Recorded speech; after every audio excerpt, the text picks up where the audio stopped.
Sinagot ni Pangulong Rodrigo Duterte ang ulat ng Philippine Center for Investigative Journalism o PCIJ kaugnay sa yaman ng kanilang pamilya. Ano man ang pakialam nila na what happened to my law office? What we earned outside is none of your business actually. Yung na may mga negosyo kami, may mga law office kami.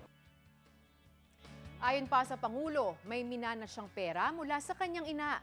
Sa ulat ng PCIJ, base sa mga dokumento mula sa Securities and Exchange Commission, partner si Duterte ng Fabiosa Duterte Sima Franca Carcedo Law Firm na itinaguyod noong 2003 kung kailan mayor ng Davao City si Duterte. Hindi raw ito nakadeclare sa SALN niya noon. Base sa ulat, malaki ang inilago ng yaman ng Pangulo at kanyang dalawang anak na sina Davao City Mayor Sara Duterte Carpio at dating Vice Mayor Paulo. Reaksyon naman ng PCIJ sa pahayag ng Pangulo, nag-report din sila noon ukol sa yaman at mga kontrobersya ng mga dating Pangulo.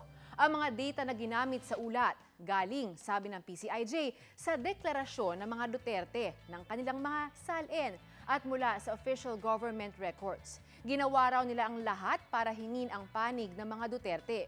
Sumulat sila sa Malacanang ng ilang beses sa loob ng 5 buwan pero wala raw silang nakuhang reaksyon mula sa Office of the President o kay Presidential Legal Counsel at spokesperson Salvador Panelo.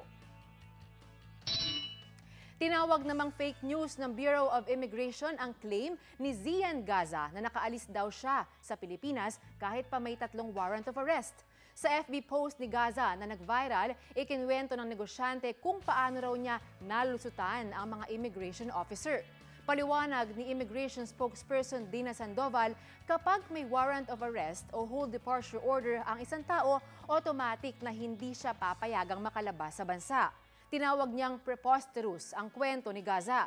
Sabi pa ni Sandoval, nung time na sinasabi ni Gaza na umalis siya, wala siyang arrest warrant noon. Hindi rin siya nakalista sa mga may hold departure order. Sabi naman ng PNP, patuloy ang kanilang monitoring at pagkalap ng impormasyon laban kay Gaza. Nanawagan din sila sa publiko na ipagbigay alam sa kanila ang anumang impormasyon na makatutulong sa pag-aresto kay Gaza. Noong 1 taon, sinintensyahan ng more than 5 years of imprisonment si Gaza dahil sa paglabag sa anti-bouncing checks law. Nag-public apology na si Gaza. May natagpuan na namang panibagong bloke ng pinaniniwalaang cocaine. Ayon sa PNP Region 13, nakita ng mga mangingisdang palutang-lutang at nakabalot sa lambat ang aabot sa 40 bloke ng umano'y cocaine sa dagat na sakop ng bayan ng Burgos sa Siargao Island, Surigao del Norte. More than 200 million pesos daw ang halaga nito. Agad itong itinurn over sa PNP Crime Laboratory para masuri. Nitong mga nakaraang buwan, may mga natagpuan ding pinaniniwala ang cocaine sa mga dagat sa ilang bahagi ng bansa. Usapang showbiz naman mga kapuso, graduate na si Yasmin Curdy at with flying colors. Magna cum laude si Yasmin sa kursong AB Political Science sa Arellano University. Todo suporta sa kanya ang anak na si Ayesha, asawang si Ray at mommy. Sabi ni Yasmin, she is beyond grateful and humble for her success. In-encourage din niya ang iba pang estudyante na huwag susuko sa kanilang mga pangarap. Congratulations, Yasmin!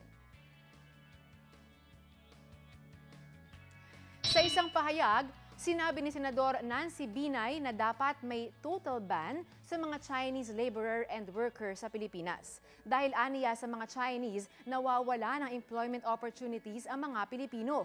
Tinutulan ito ng isang netizen. Sabi niya, paano kung i-ban din sa ibang bansa ang mga Pinoy overseas worker? Ano ang mangyayari sa kanila? Sabi naman ng isa pa, dapat sundin ang batas. Basta dumaan sa tamang proseso gaya ng ginagawa ng ibang OFW. Bakit naman daw pagbabawalan? May pumabor naman sa total ban. Sabi nitong isa, dapat lang dahil iba ang nakikinabang sa pera ng bayan. Minsan nga raw, mas mataas pa ang sahod ng dayuhan kaysa sa mga Pinoy. Kayo mga kapuso, anong masasabi nyo? Feel free to comment below. At para po sa iba pang top stories for the day, visit our website and social media pages. Maraming salamat sa pagsama nyo sa amin via Facebook Live. Ako po si Rida Reyes. Click that share button now.